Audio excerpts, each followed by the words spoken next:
하는 제목으로 우리 말씀의 은혜를 같이 나누겠습니다. 자, 우리 금요 기도에 오신 분 대부분들은 아마 이제 여러 가지 기도 제목들, 개인적인 기도 제목들을 이제 갖고 나오실 겁니다. 저도 개인적으로 또 기도할 것들이 있고 또 여러분들도 있고, 그리고 이제 교육자들에게도 제가 함께 나누고 얘기할 때 우리 금요 기도에는 또 다른 것도 있지만은 또 여러 가지 거대한 이야기보다는 우리 개인적인 우리 신앙에 대해서 또 우리가 좀 더 집중하면 좋겠다, 그런 얘기들을 합니다. 그래서 우리는 우리 문제 해결, 또 우리의 질병이 또 치유되는 거, 또 우리 자녀가 잘 되고 이제 수능일이 가까우는데 대학 잘 가게 해달라는 거, 또 여러 경제적으로 또 여러 우리가 계획하는 일들이 잘 풀어지게 해달라는 그런 기도 제목들이 다양하게 많이 있을 거예요. 그러다 보니까 오늘 이 자리에서 어떤 사명 또 선교 이런 얘기를 하면 이게 잘 와닿지 않을 수 있습니다. 잘 와닿지 않을 수 있어요. 자, 그러나 오늘 그걸 이해하는 게 굉장히 중요한 포인트입니다. 자, 우리 교회 주제표가 뭐였습니까? 성령의 능력으로 부흥하는 교회, 그리고 그 성령 캠페인. 그래서 우리가 금년에 중요한 거는 성령님을 아는 것이고 성령님을 사모하는 것이고 성령님의 도움을 받는 것인데, 그래서 성령 캠페인을 합니다. 성령과 진리로 예배하겠습니다. 예배하는 것도 성령님의 도우심이 있어야 돼요. 예배자로 선다는 거, 그 다음에 예배가 가장 중요하고, 이것은 하나님의 사랑에 대한 내용입니다. 성령의 열매로 사랑하고 섬기겠습니다. 이거는 우리가 사랑과 섬김의 삶에 대한 것이고 이웃사랑에 대한 내용입니다. 그리고 성령의 능력으로 복음을 증거하겠습니다. 이거는 우리의 사명에 대한 내용이에요. 우리 사명자로 살겠습니다. 사명과 능력에 대한 내용입니다. 그러니까 우리가 주제표와 우리가 이 캠페인을 여러분께서 잘 이해하시고, 우리 영신교회를 통해서 주시는 하나님의 역사가 있고 이끌어 가시는 그런 일이 있기 때문에 이거는 뭐 교회가 하는 일이지, 나는 내 문제만 중요합니다, 그러면 하나님께서 주시는 은혜가 이 교회를 통하여 주시는 것을 누릴 수가 없어요. 하나님께서 부어주셔도 이거를 받을 그릇이 준비가 안 돼 있으면은 충분히 못 받는다는 얘기입니다. 그러니까 우리는 하나님께서 이 영신교회를 통하여 지금 어떤 은혜를 주시고 어떤 길로 인도하고 계시고, 우리는 이 영신교회 공동체 안에서 이런 메시지를 듣고 인도함을 받을 때 하나님이 우리의 길을 어떻게 인도해 가시는구나, 오늘 나의 삶의 문제들, 이런 것이 오늘 이 교회를 통하여 주시는 하나님의 말씀과 그리고 하나님이 이끌어 가시는 그 내용이 연결이 되는 것입니다. 우리가 그거를 알아야 돼요. 그래서 오늘 우리의 관심과 문제가 각자 여러분들의 기도 제목이 있어요.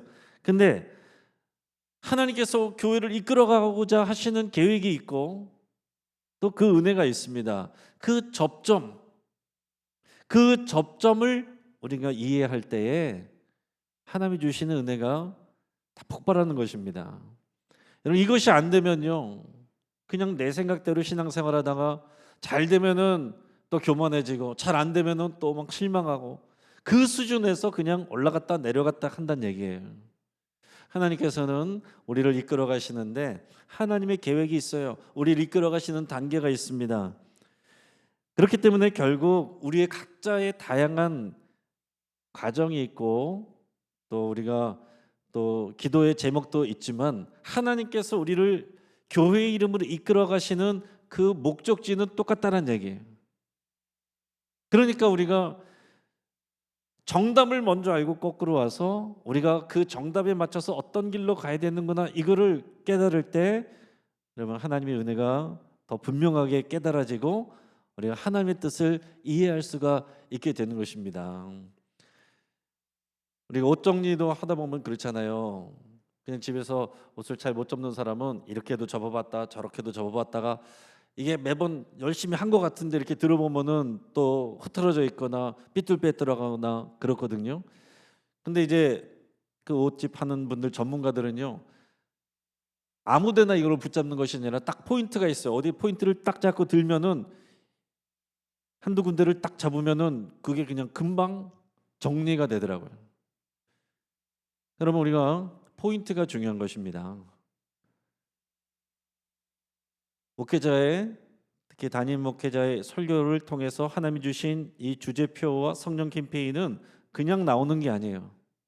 오늘 이 시대에 우리 영신교회를 향한 하나님의 뜻이 무엇이고 하나님이 어떻게 이끌어갈 것이고 그 공동체 안에 몸담고 있는 여러 가지 문제 가운데 있는 우리들에게 하나님께서 어떤 응답을 주시고 어떻게 이끌어갈 것인가.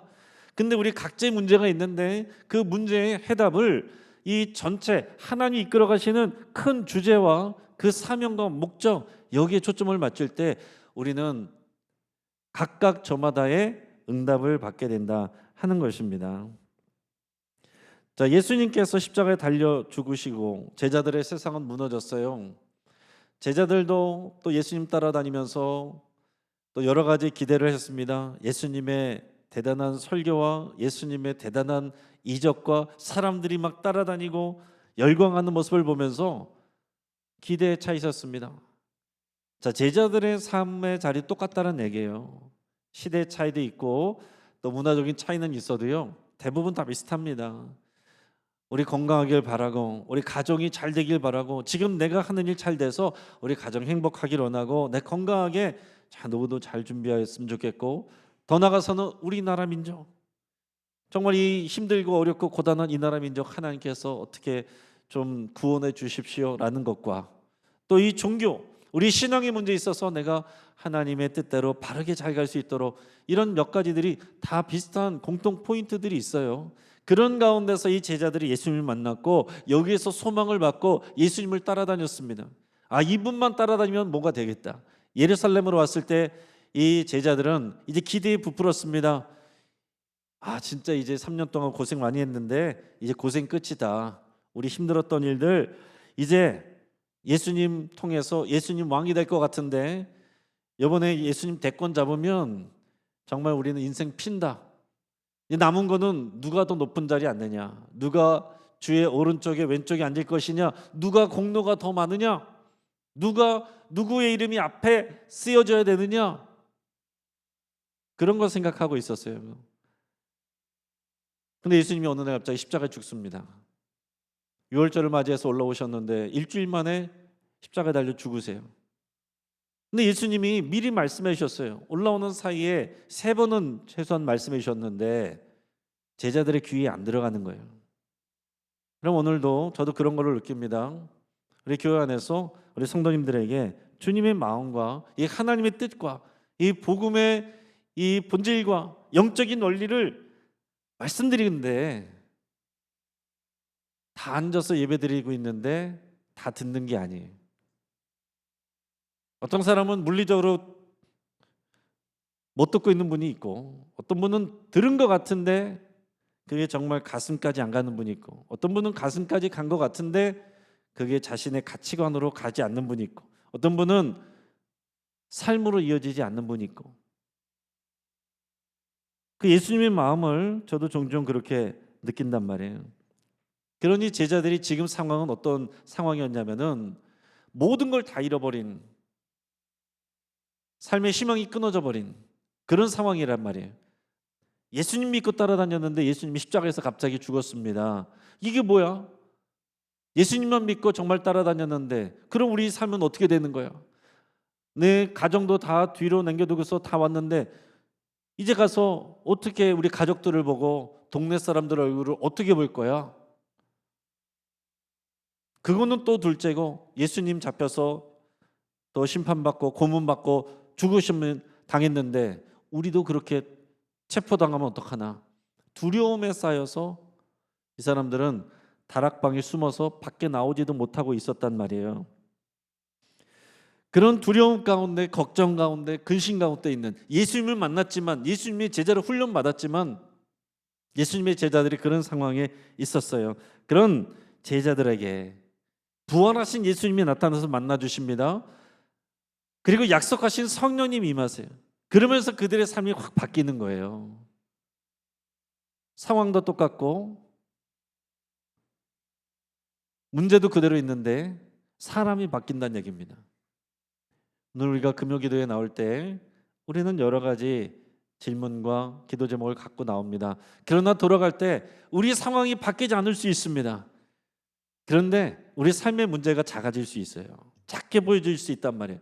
하나님이 우리를 바꾸시는데 초점을 맞추시기 때문에 그렇습니다.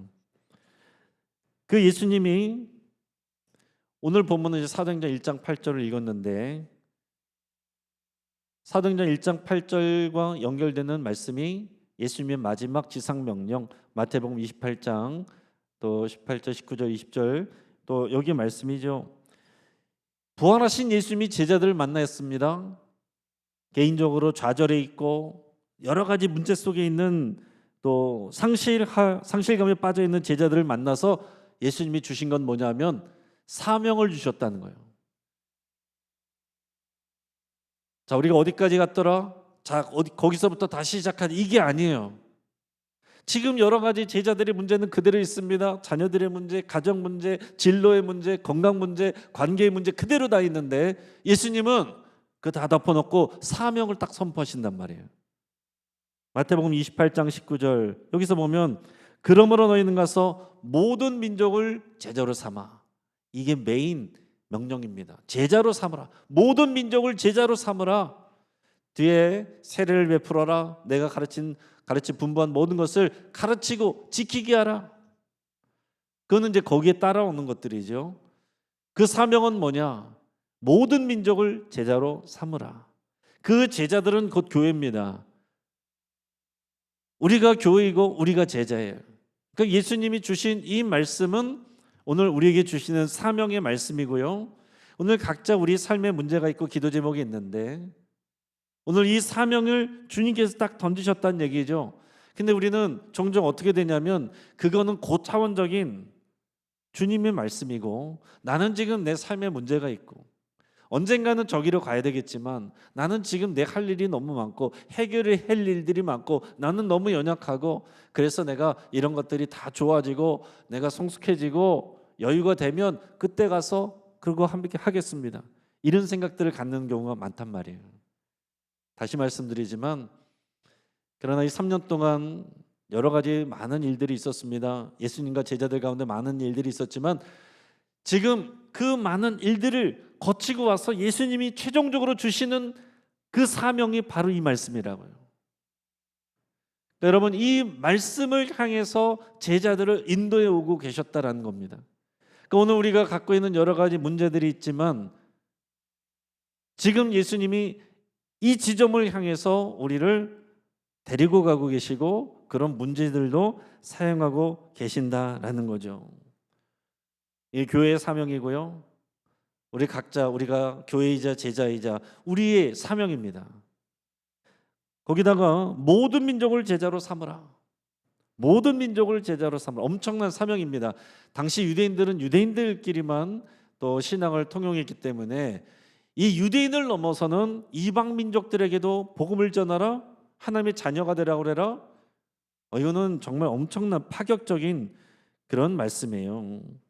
그러니까 예수님은 우리의 수준과 우리의 능력 그거를 사용하긴 하시지만 거기에 구애받지 않으세요. 우리가 항상 기억해야 되는 것은 뭐냐면 하나님의 생각과 계획은 항상 우리의 것보다 크고 높으시다라는 얘기예요. 그러니까 저도 성도들을 대할 때 항상 두 가지 마음이 있습니다. 하나는 좀 상담적인 마음, 상담가적인 마음. 이분들이 어려움을 공감해주고 아이고 힘드시구나, 어려우시구나, 하기 어려우시겠구나 공감해주고자 하는 마음이 있어요. 그러나 거기서 멈추면 안 되는 거죠. 항상 주님이 말씀하신 사명의 자리로 이끌고 가야 되는 그런 또 사명이 있단 말이에요. 이 두 가지가 항상 있습니다. 그래서 어떤 분은 이분은 지금 아무리 사명에 대해서 말씀드려도 지금 귀에 들어갈 상황이 아니야. 그때 일단 그분의 아픔과 어려움을 공감해 드리는데 제가 이제 더 초점을 맞추죠. 그러나 이분은 내가 봤을 때는 그런 상황이 아니라 이제는 사명을 향해서 깨닫고 나가야 될 상황이에요. 그러면 지금 힘들고 어려운 거 괜찮습니다. 내버려 두고 따라가십시오. 아이고 나 못하는데요, 힘든데요, 오십시오. 이게 결정이 된단 말이에요.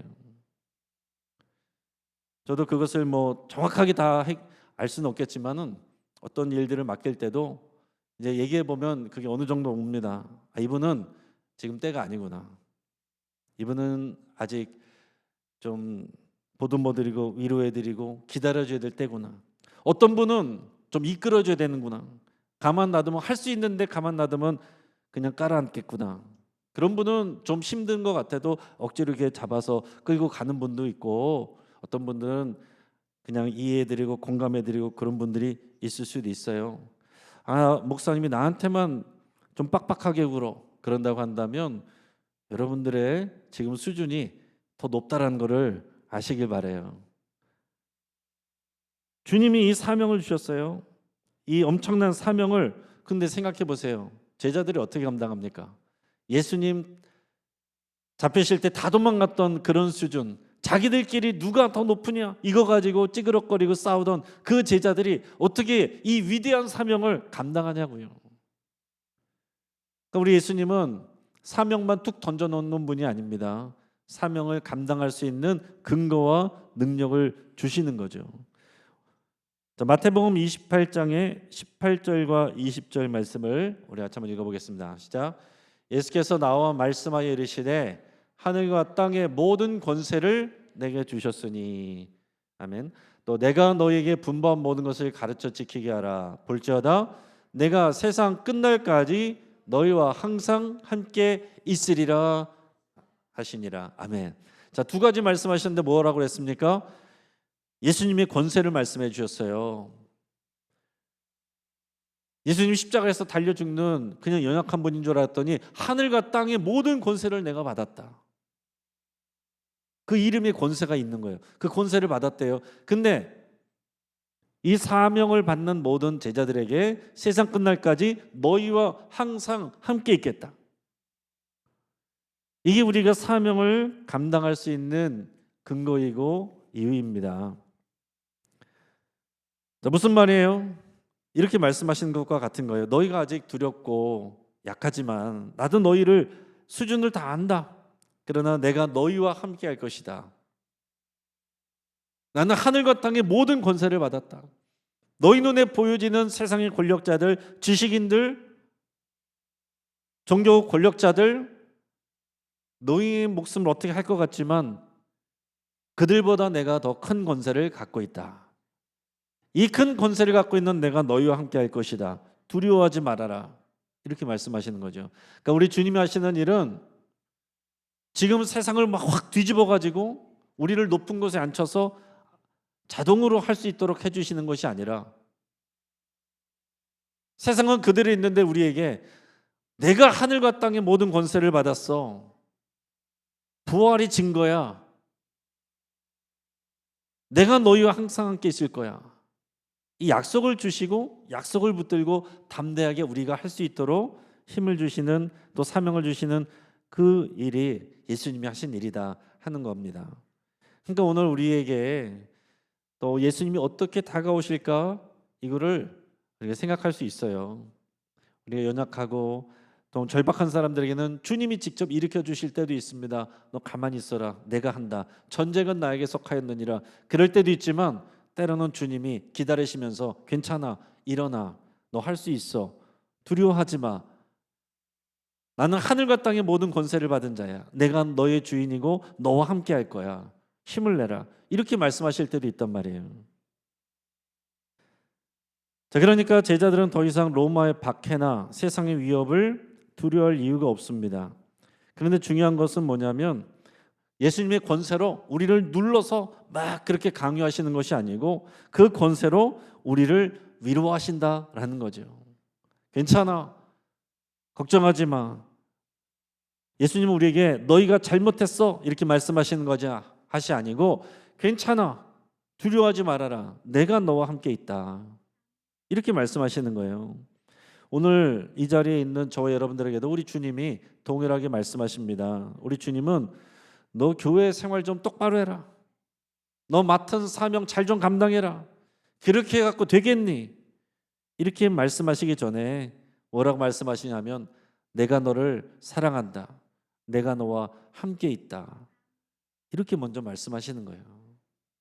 교회 안에서 우리가 서로 인간적으로 만나다 보면 그렇게 말하고 싶어요.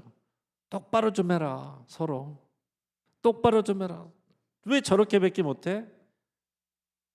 근데 우리 주님은 그렇게 말씀하시는 것이 아니고 내가 너를 사랑한다. 내가 너와 함께 있다. 이렇게 말씀하신단 말이죠. 여러분 우리가 그 위로를 먼저 받아야 그래야 주님이 주시는 사명이 우리의 것이 됩니다. 오늘 이 시간에 주님이 우리를 사명을 말씀하실 때 빨리 지금 당장 나가서 해외로 선교 나가라. 집에 있는 모든 거 다 팔아가지고 가난한 사람들 나눠주라. 그렇게 말씀하시는 게 아니라 이 사명에 우리 가는 길을 말씀하시고 모든 권세를 내가 받았으니 너희 힘으로 하는 거 아니야. 내가 너희와 함께 할 거야. 우리 주님이 어떻게 함께 하십니까? 내가 너에게 보내질 보혜사 성령으로 하여금 너희를 돕게 할 거야. 이렇게 말씀하시는 거죠. 그래서 이 마태복음 28장 29절 20절 이 위대한 사명 선교 사명 이 말씀이 오늘 우리가 읽은 사도행전 1장 8절의 말씀으로 이어지는 거예요. 자, 둘 다 예수님 마지막 때 부활하시고 나서 말씀하신 건데 시간 차이가 있습니다. 마태복음 28장 19절 20절의 말씀은요, 예수님이 부활하시고 나서 얼마 안 돼서 제자들을 만나시고서 갈릴리에서 어느 한 산에서 만나서 하신 말씀이에요. 근데 오늘 우리가 본문으로 읽은 사도행전 1장 8절은 그러고 나서 40일 동안 예수님께서 이 땅에서 사역을 하시고 계시다가 승천하시기 직전에 진짜 마지막으로 하신 말씀이 오늘의 본문 말씀입니다. 그러나 마태복음 28장 19절 20절과 사도행전 1장 8절은 연결해서 읽어야 돼요. 둘 중에 하나를 취사 선택하는 것이 아닙니다. 나는 하늘과 땅의 모든 권세를 받았어. 내가 너희와 함께 할 거야. 근데 말씀드린 것처럼 예수님은 승천하시잖아요. 근데 어떻게 함께 있을 수 있습니까? 예수님이 우리에게 보내신 성령으로 말미암아. 그래서 예수님은 제자들에게 약속하신 성령이 임할 때까지 기다려라. 그렇게 말씀을 하신 거죠. 이미 지금 이 상황은 오순절 성령 사건도 있었고 성령의 충만함도 받은 제자들이 이제는 예수님이 정말로 하나님 아버지께로 가기 전에 오늘 이 말씀을 받는 거예요. 여기서 핵심은 결국 뭐냐? 성령의 권능입니다. 사도행전 1장 8절 같이 있습니다. 자, 오직 성령이 너에게 임하시면 너희가 권능을 받고 예루살렘과 온 유대와 사마리아와 땅끝까지 이르러 내 증인이 되리라 하시니라. 아멘. 자, 내 증인이 될 것이다. 너는 모든 민족을 제자로 삼으라. 세례를 베풀어라. 가르쳐 지키게 하라. 내 증인이 되라. 같은 말씀이에요. 우리가 최종적인 인생의 사명의 방향이고 길입니다. 목사를 하든 여러분들이 주부를 하든 또 직장을 다니든 사업을 하든 학생이든 우리를 부르신 그 자리에서 동일하게 주어지는 사명의 말씀이에요. 주님의 증인이 되는 삶으로 우리를 부르셨는데 말씀하신 것처럼 그냥 힘내라 여기서 끝난 게 아니고 능력을 주신다는 거예요.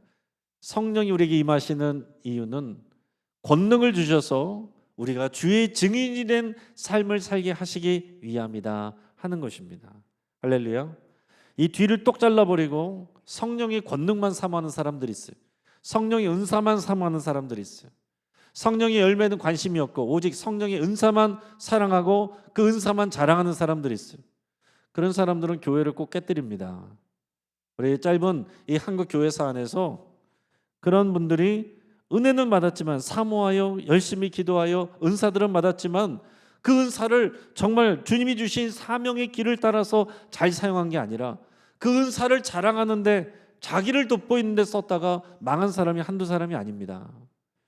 오늘 우리가 금요일에 성령 충만을 구하지만 성령 충만을 구하고 성령의 권능을 구하는 이유는 증인된 삶, 모든 민족을 제자로 삼는 사명의 삶, 그거를 하라고 돕는 능력으로 주시는 거다 하는 얘기예요. 우리의 삶의 여러 가지 문제는 그 과정 가운데 연료로 쓰이는 것입니다. 여러분 아마 007 제임스 본드 영화를 많이 보셨을 거예요.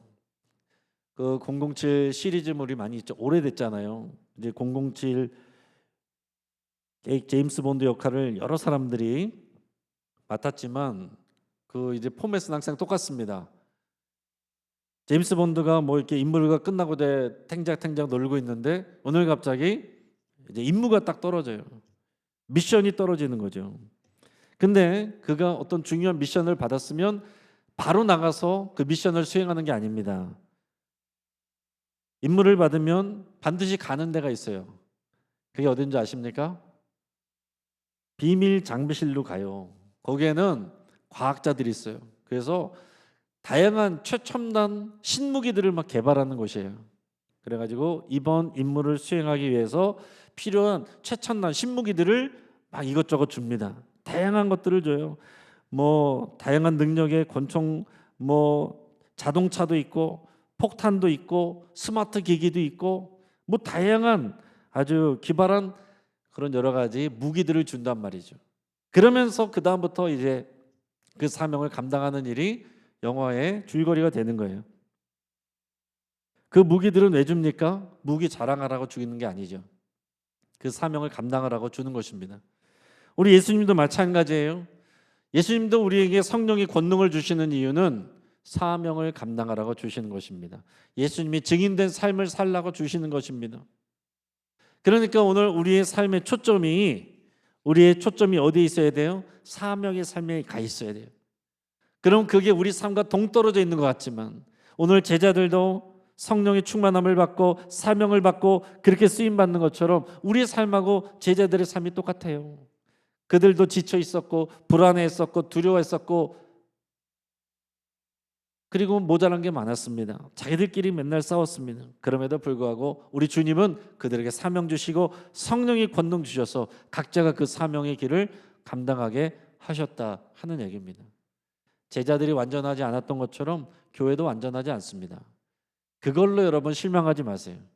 그러나 우리 주님은 완전하지 않은 사람들과 교회를 사명을 주시고 사명을 감당하기로 결단하고 순종하는 자들에게 성령을 주시고 성령의 권능을 주십니다.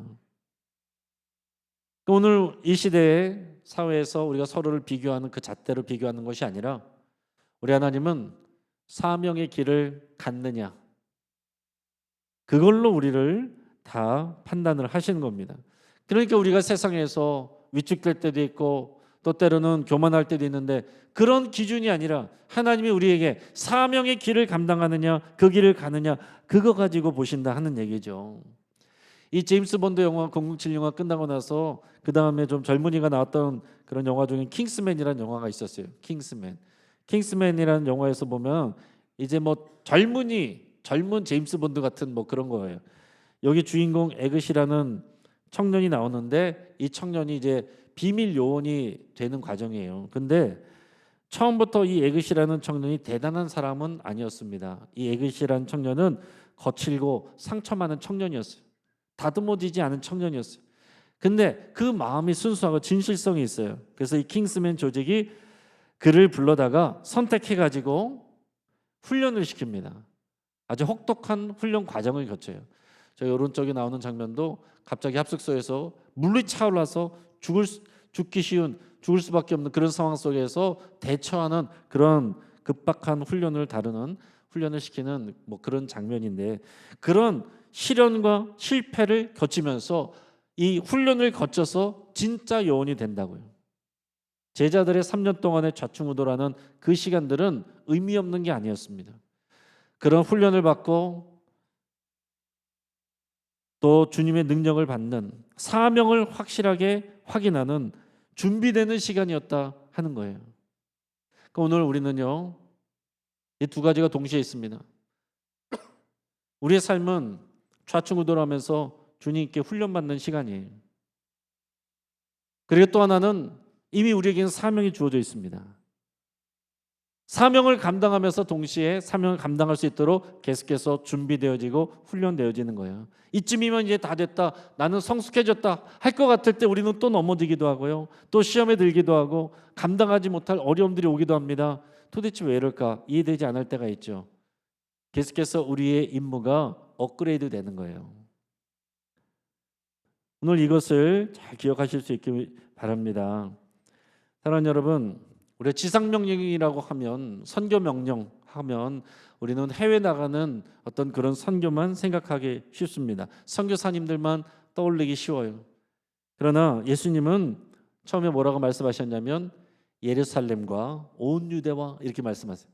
시작이 예루살렘이에요. 지금 제자들이 있는 바로 그곳, 지금 여기, 거기서부터 시작하라는 거예요.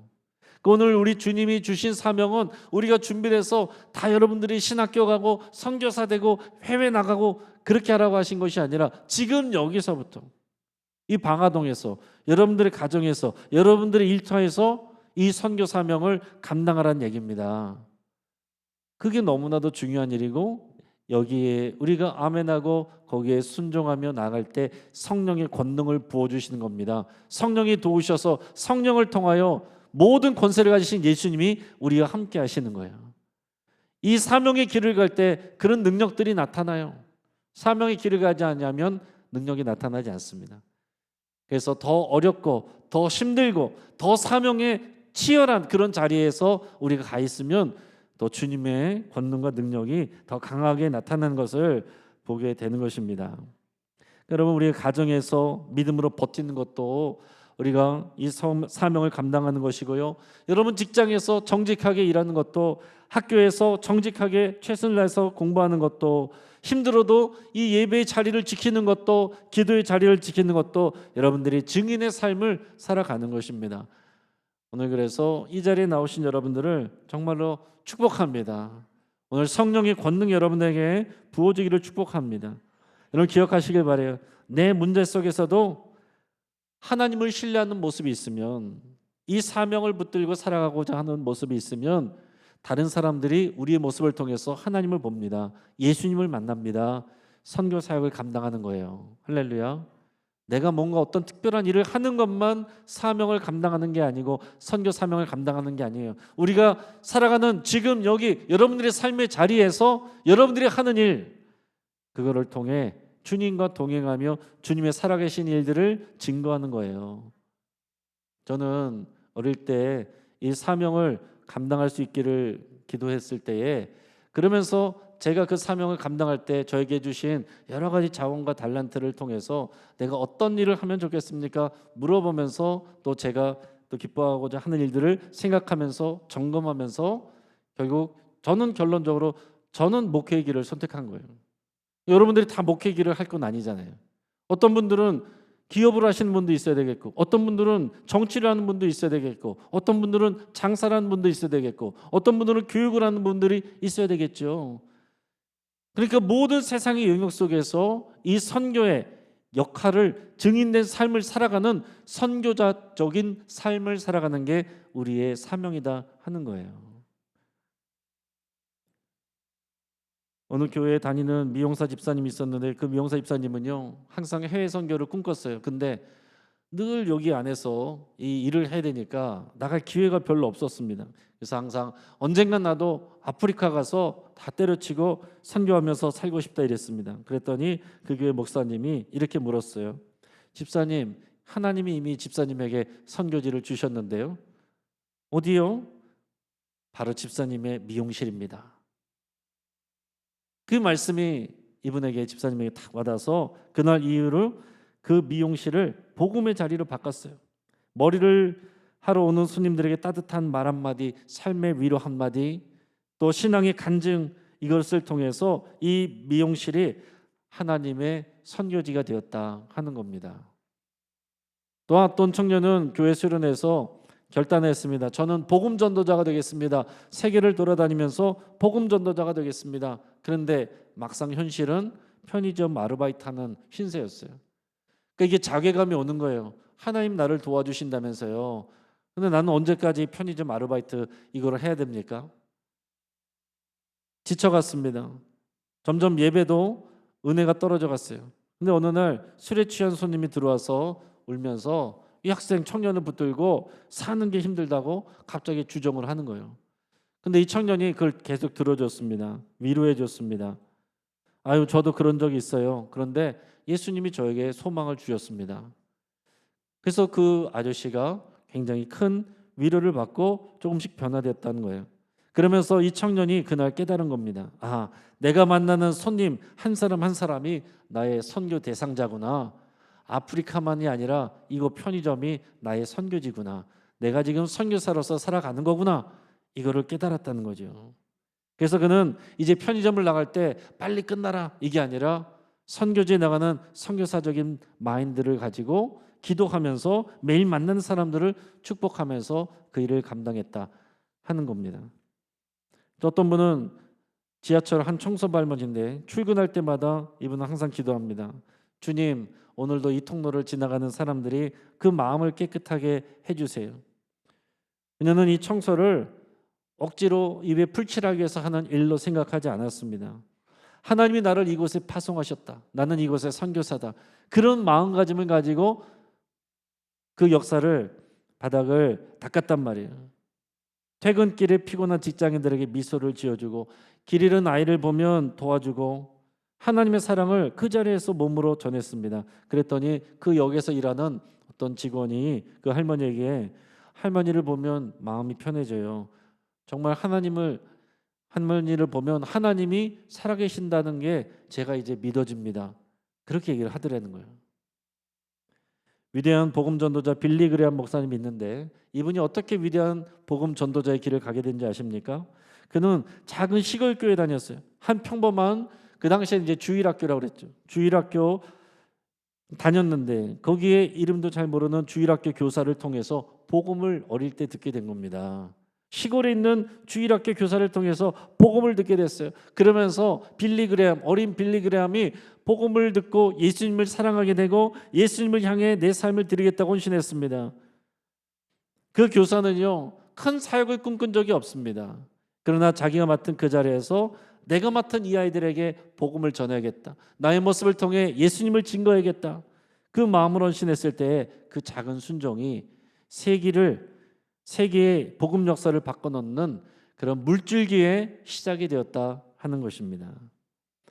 사랑하는 여러분, 예수님은 제자들에게 세 가지 약속을 주셨어요. 모든 권세를 내게 주셨다. 두려워하지 말아라. 성령님이 와시면 권능을 받으리라. 내가 너희에게 힘을 줄 것이다. 내가 너희와 항상 함께 있으리라. 너는 결코 혼자가 아니다. 사랑하는 여러분, 우리 성령의 권능을 위해서 기도해야 될 이유가 여기 있는 것입니다. 나는 그렇게 성령의 은사 관심 없어요. 나는 말씀파예요. 그건 어리석은 이야기입니다. 우리 주님이 최종적으로 하신 일이 또 이 제자를 세우고 교회를 남기시고 세우시는 일인데 그 사명의 길을 감당하는 것이 바로 성령의 권능을 구하는 것으로부터 시작한다는 거예요. 오늘 이 시간 저와 여러분들에게 여러 가지 문제가 있고 기도 제목이 있지만 여러분이 사명의 삶에 초점을 맞추시고 기도하시기 바랍니다. 성령의 권능을 위하여 기도하시기 바랍니다. 그럴 때 하나님께서 우리의 문제를 여러 가지 도구로 사용하시고 약재로도 사용하십니다. 문제를 없애시는 것이 아니라 우리를 바꾸신다고요. 오늘 이런 놀라운 역사가 이 밤에 저 여러분들에게 부어지기를 주의 이름으로 축복합니다. 같이 한번 기도하겠습니다. 하나님 아버지, 오늘 이 시간